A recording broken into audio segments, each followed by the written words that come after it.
네, 성도 여러분 하루 동안 평안하셨습니까? 2024년 8월 27일 화요일 새벽 기도회를 시작하도록 하겠습니다.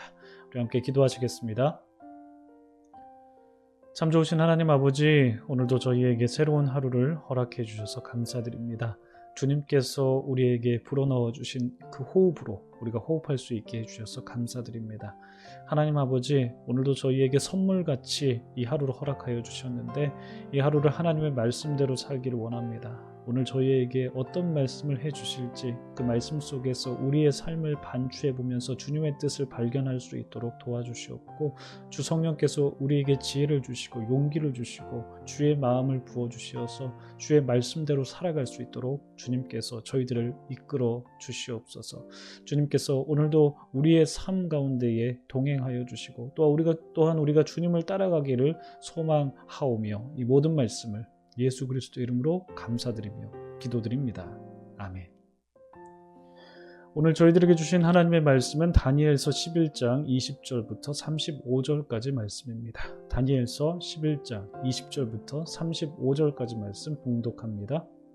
그 왕위를 이을 자가 압제자를 그 나라의 아름다운 곳으로 두루 다니게 할 것이나 그는 분노함이나 싸움이 없이 몇 날이 못되어 망할 것이요, 또 그의 왕위를 이을 자는 한 비천한 사람이라 나라의 영광을 그에게 주지 아니할 것이나 그가 평안한 때를 타서 속임수로 그 나라를 얻을 것이며, 넘치는 물 같은 군대가 그에게 넘침으로 말미암아 패할 것이요, 동맹한 왕도 그렇게 될 것이며, 그와 약조한 후에 그는 거짓을 행하여 올라올 것이요, 소수의 백성을 가지고 세력을 얻을 것이며, 그가 평안한 때에 그 지방의 가장 기름진 곳에 들어와서 그의 조상들과 조상들의 조상이 행하지 못하던 것을 행할 것이요, 그는 노력하고 탈취한 재물을 무리에게 흩어주며 계략을 세워 얼마 동안 산성들을 칠 것인데 때가 이르기까지 그리하리라.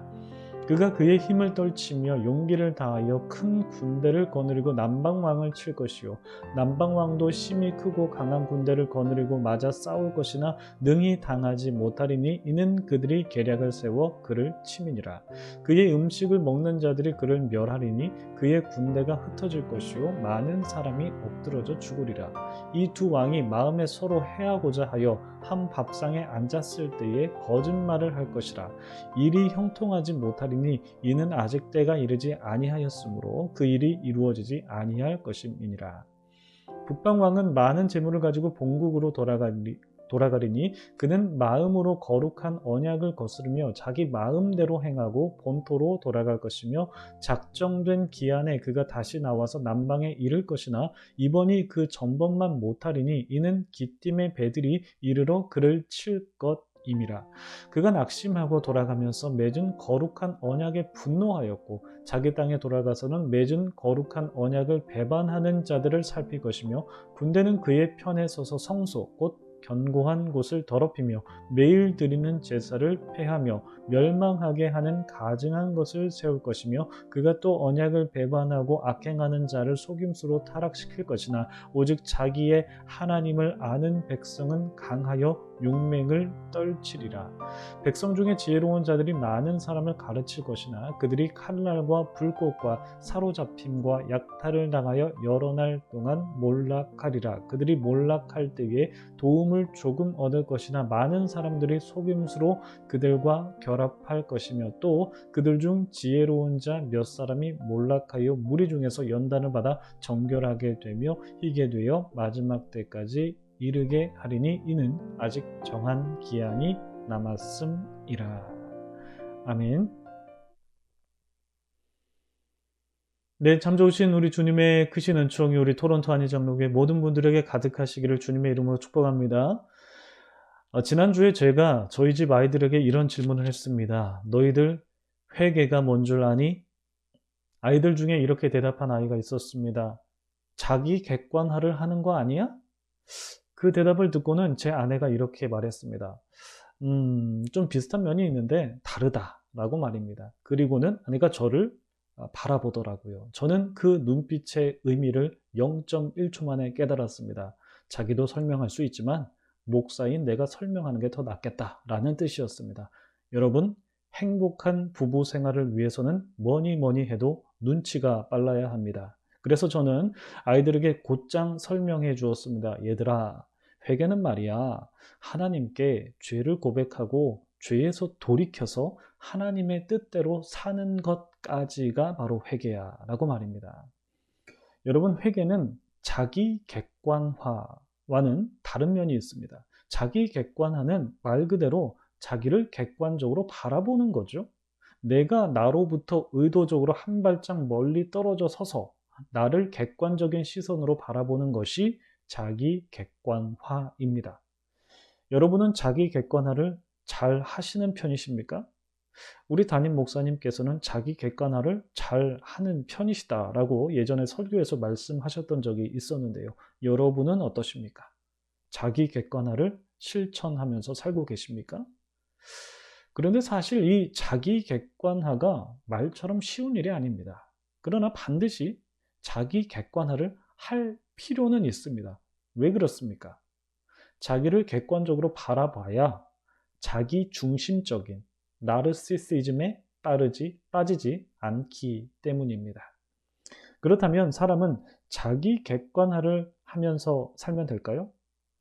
나만 객관적으로 바라보면 될까요? 나 말고 타인도 객관적으로 바라볼 수 있어야 됩니다. 예수님께서 마태복음 5장 37절에서 이렇게 말씀하셨습니다. 오직 너희 말은 옳다 옳다 아니라 아니라 하라. 이에서 지나는 것은 악으로부터 나느니라. 예수님은 오직 너희는 옳은 것은 옳다 라고 말하고 아닌 것은 아니다 라고 말해라 라고 명령하셨습니다. 이 말씀은 맹세하지 말라라는 교훈에서 나온 말씀인데 이 말씀을 객관적인 판단을 하라라는 뜻으로도 해석할 수 있을 것 같습니다.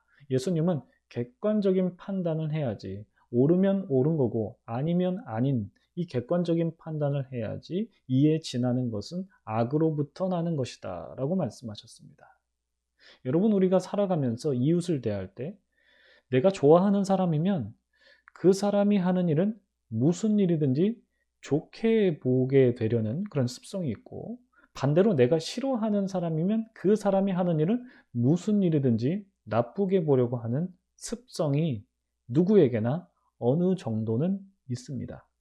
그러니까 사람이기 때문에 이러한 인간적인 습성에서 완전히 100% 자유로울 수는 없겠지만 그럼에도 우리는 의도적으로라도 객관적인 판단을 하는 자세를 갖춰야 됩니다. 왜냐하면 그것에 넘어서는 것은 악에서 나는 것이기 때문입니다.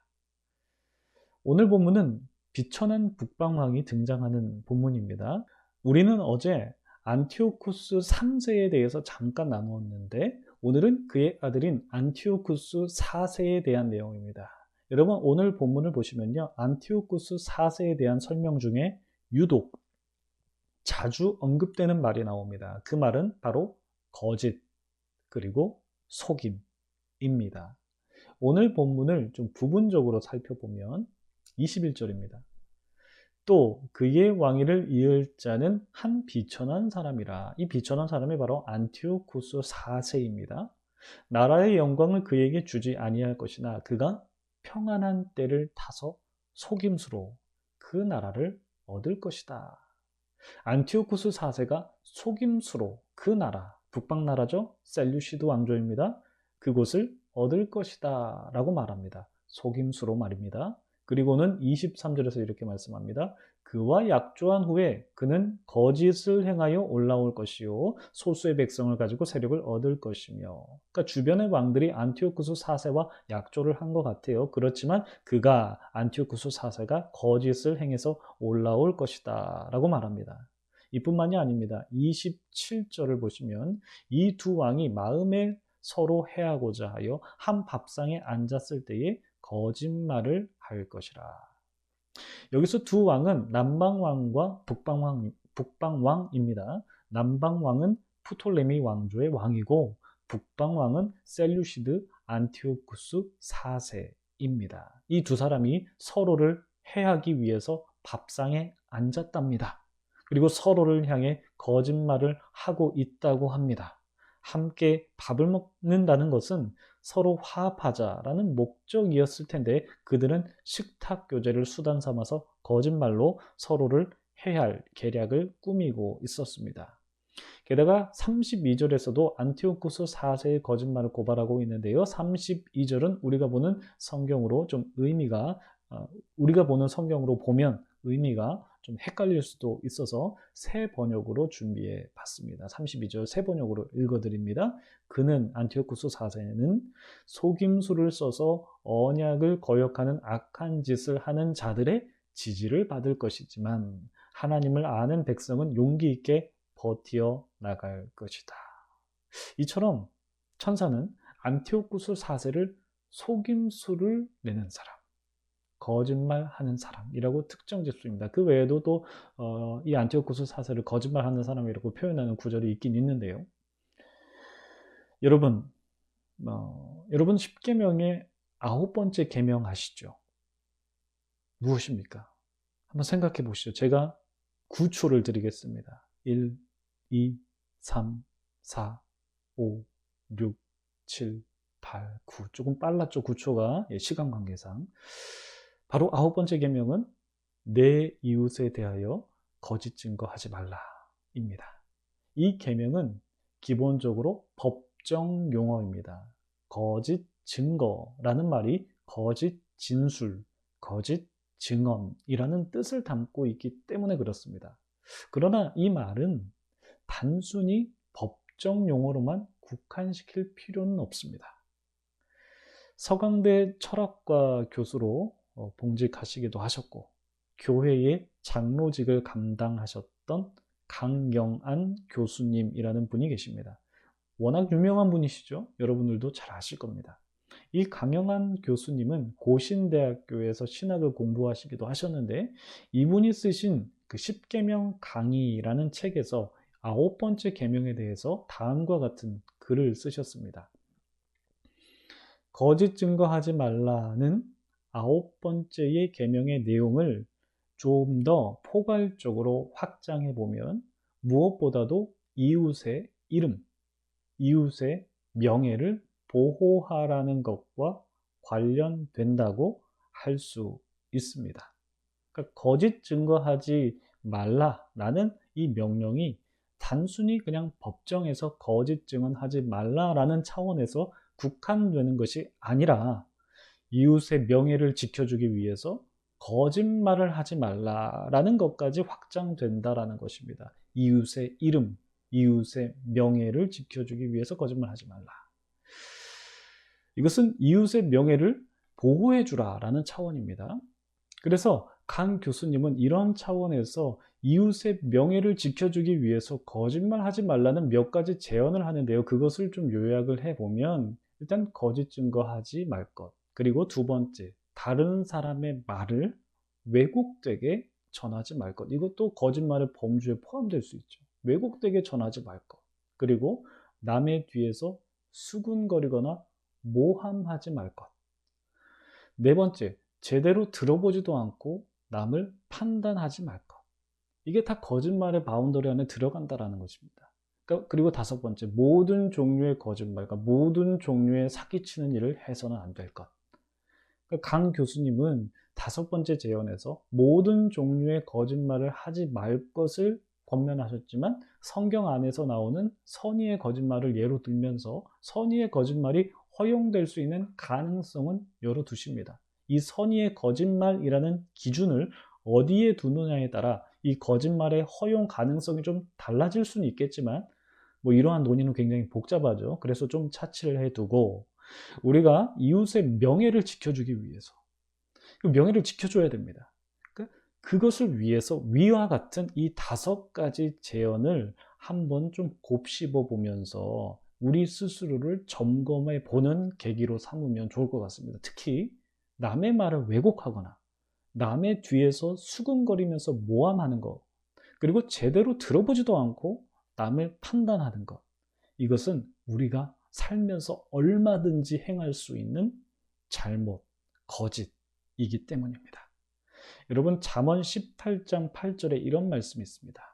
남의 말하기를 좋아하는 자의 말은 별식과 같아서 뱃속 깊은 데로 내려가느니라.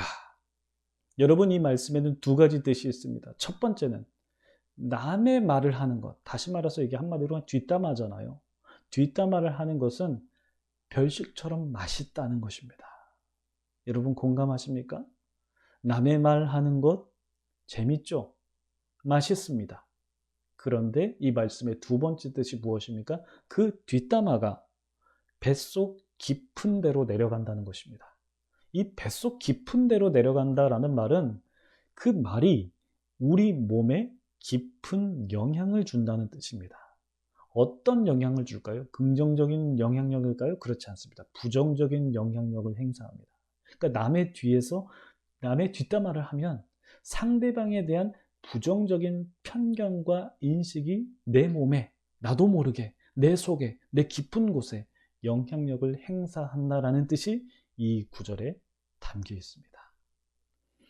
여러분, 우리가 공동체로서 살아가기 위해서 정말 조심해야 될 것은 뒷담화를 최대한 지양해야 됩니다. 살다 보면 뒷담화를 아예 안 하기는 어려울 거예요. 그렇죠? 할 때가 있죠. 그렇지만 최대한 지양하십시오. 최대한 하지 마십시오. 그리고 뒷담화보다는 오히려 앞담화를 하시기 바랍니다. 그러니까 당사자와 말씀을 나누셔야 오해가 없습니다. 그리고 상대방을 성급하게 판단하지 않을 수도 있습니다. 여러분, 우리가 공동체로서 살아가려면 정말 우리가 많은 부분에서 노력해야 될 게 굉장히 많습니다. 그 중에 하나가 바로 이웃의 명예를 지켜주기 위해서 내가 뒤에서 다른 말 하지 않는 겁니다. 거짓말 하지 않는 것입니다. 뒷담화 하지 않는 것입니다. 그리고 왜곡하지 않는 것입니다. 그리고 다 들어보고 판단하는 것입니다. 여러분, 오늘 말씀 기억하시면서 우리 각자의 삶을 한번 반추해 보시면서 우리가 공동체로서 어떻게 살아가야 되는지를 실제적으로 한번 생각해 보시고 또 기도하시는 그 기도의 자리로 나아가도록 하겠습니다. 기도하겠습니다.